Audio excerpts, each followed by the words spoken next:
if you want to do something really innovative, you have to apply a sort of first principles analysis, and don't reason by analogy. Analogies are referencing the past. First principles means you look at the most fundamental truths in a particular arena, and the things that really are almost indisputably correct, and you reason up from there to a conclusion. And if you see that conclusion is at odds with what people generally believe, then you have an opportunity. Now, you can't operate like that on all things because it takes too much mental horsepower. So most of your life you have to operate by reasoning by analogy. But if you really want to innovate, you must reason from first principles to identify the problem. Well, I think it's important to have a very to apply critical thinking to. This may sound trite, but to apply critical thinking to what one is doing, and by that I mean just the fundamentals of logic. You know, do you have the right axioms? Are they relevant? And are you making the right conclusions based on those axioms? That's the essence of critical thinking, and yet it is amazing how often people fail to do that. I think wishful thinking is innate in the human brain. You want things to be the way you wish them to be, and so you tend to filter information that you shouldn't filter. That's the most common flaw that I see. Really liking what you do, whatever area that you get into. Given that, even if you're the best, there's always a chance of failure.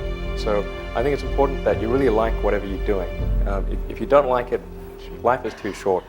I'd say, if you like what you're doing, you think about it even when you're not working. I mean, it's something that your mind is drawn to, and if you don't like it, you just really can't make it work, I think.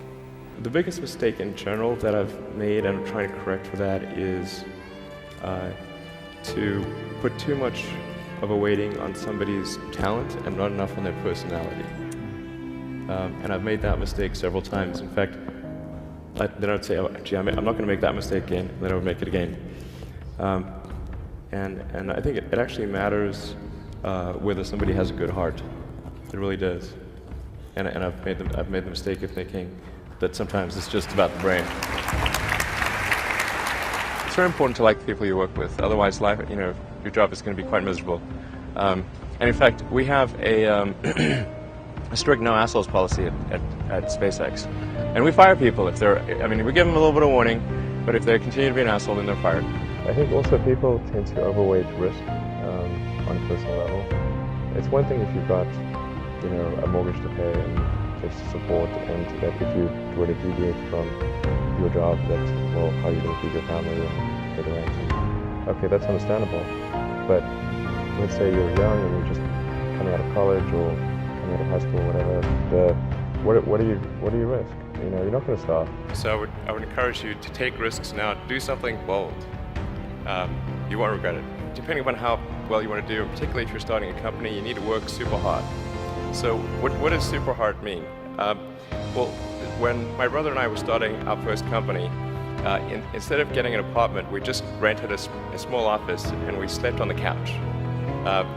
And we showered at the YMCA, and we're so hard up we had just one computer. So the website was up during the day, and I was coding at night, 7 days a week, all the time. And I sort of briefly had a girlfriend in that period, and in order to be with me, she had to sleep in the office. So work like hell. I mean, you just have to put in, 80 to 100 hour weeks every week. Gosh. And That's then a lot of work. all those things improve the odds of success. Okay.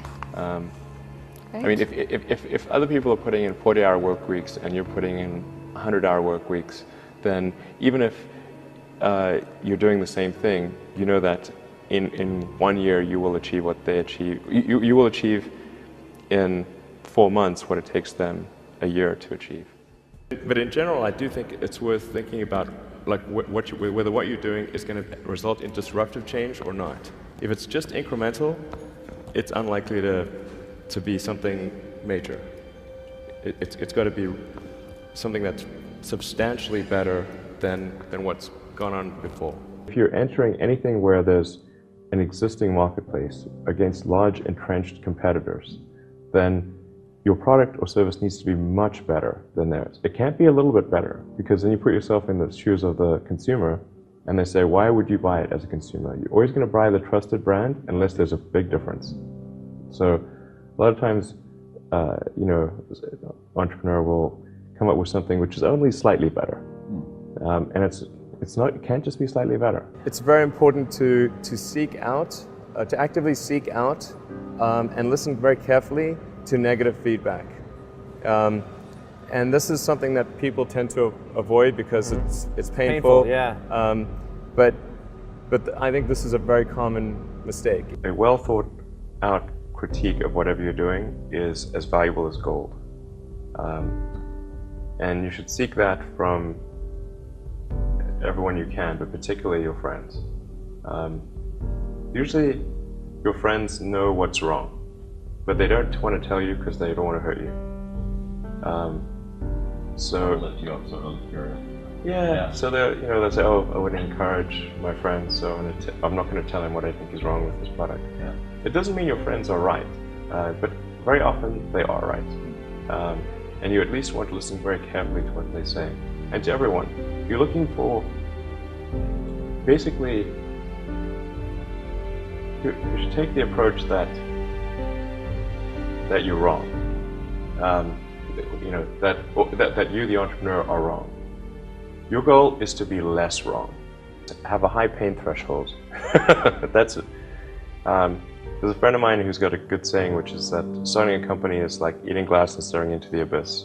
Okay, that's generally what happens, because when you first start a company, there's lots of optimism and things are great, and then so happiness at first is high.